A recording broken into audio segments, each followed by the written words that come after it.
मुख्यमंत्री जी ऐसे आदेश दे रहे हैं जो डीएम निवेश लेके आएंगे। बताइए, जहां इतनी लाखों करोड़ों की निवेश की बात हुई थी, एमओयू साइन हुए थे, तो कहीं ना कहीं ये दर्शाता है कि ये सरकार पूरी तरह जो सपने हैं जो जनता ने देखे थे, जो ये सरकार पूरे करने में सक्षम नहीं साबित हुआ है। मैं समझती हूँ जब जब ये नेता आए तो हमारे युवाओं के लिए फंड्स लेके आए, हमारे जो स्वास्थ्य की जो यहाँ पे इतना बड़ा हॉस्पिटल चल रहा है उसके लिए सरकारी फंड्स लेके आए। बड़े बड़े नेताओं ने भाजपा की यह बात कही थी कि 80 में से 80 सीटें जीत रहे हैं, तो उन्हीं के पदचिन्हों पे चलते हुए यह बात कह रहे हैं। लोगों की भी समझ में आ रहा है कि जो सरकार ये परसेप्शन जनरेट कर रही है, लेकिन वाकई में जो हालत है, पूरा हमारा प्रदेश बहुत ही बुरी हालत में लॉ एंड ऑर्डर सिचुएशन को लेकर आज दिखाई दे रहा है।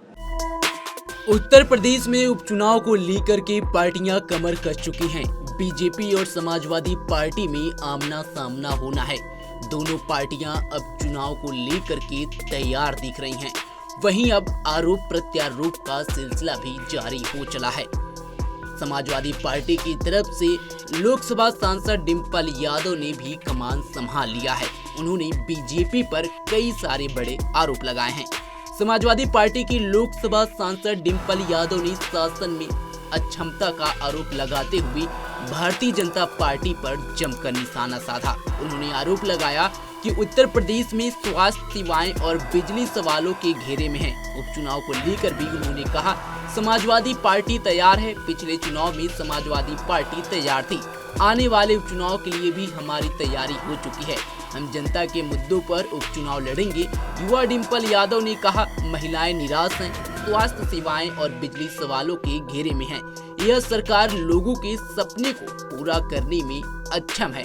सुनिए सपा सांसद डिंपल यादव ने किस तरह से बीजेपी सरकार को लताड़ लगाई। हम जमीन के जो मुद्दे हैं उनमें चुनाव लड़ने जा रहे हैं, जहां आज लोग मायूस है, हमारा युवा, जहां हमारी महिलाओं का सवाल है, जहां स्वास्थ्य सेवाओं का सवाल है, बिजली का सवाल है, जहां अब हमको सुनने में आया है कि मुख्यमंत्री जी ऐसे आदेश दे रहे हैं जो डीएम निवेश लेके आएंगे। बताइए, जहां इतनी लाखों करोड़ों की निवेश की बात हुई थी, एमओयू साइन हुए थे, तो कहीं ना कहीं ये दर्शाता है कि ये सरकार पूरी तरह जो सपने हैं जो जनता ने देखे थे, जो ये सरकार पूरे करने में सक्षम नहीं साबित हुआ है। तो मैं समझती हूँ लोग इन्हीं मुद्दों में लेके चुनाव की जा रहे हैं।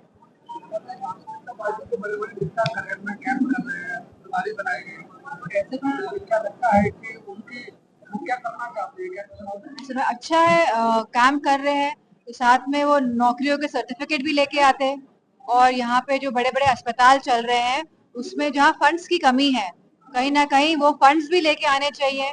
यहाँ पे इतना बड़ा स्पोर्ट्स की पूरी एकेडमी तैयार है और वहाँ पे भी कोई फंड्स नहीं है, और इतने बच्चों का भविष्य खराब हो रहा है। तो मैं समझती हूँ जब जब ये नेता आए तो हमारे युवाओं के लिए फंड्स लेके आए, हमारे जो स्वास्थ्य की जो यहाँ पे इतना बड़ा हॉस्पिटल चल रहा है उसके लिए सरकारी फंड्स लेके आए, जिससे कि हम ज्यादा से ज्यादा लोगों को ये जो सरकारी सेवाएं हैं वो पहुंच सके।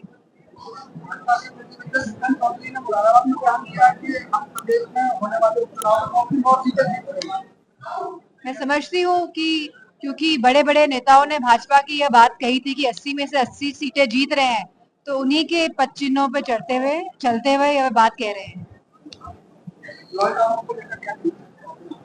मैं समझती हूँ पूरे उत्तर प्रदेश में लॉ एंड ऑर्डर पे एक सवालिया निशान खड़ा हो चुका है। अब लोगों की भी समझ में आ रहा है कि जो सरकार ये परसेप्शन जनरेट कर रही है, लेकिन वाकई में जो हालत है, पूरा हमारा प्रदेश बहुत ही बुरी हालत में लॉ एंड ऑर्डर सिचुएशन को लेकर आज दिखाई दे रहा है।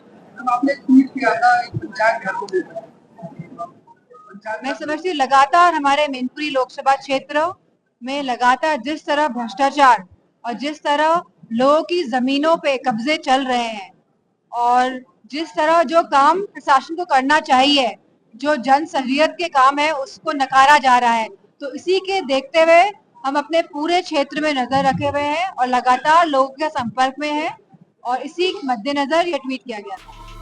आपको बता दें कि 13 नवंबर को उत्तर प्रदेश की 9 विधानसभा सीटों पर उपचुनाव होने हैं और इसके परिणाम 23 नवंबर को घोषित किए जाएंगे।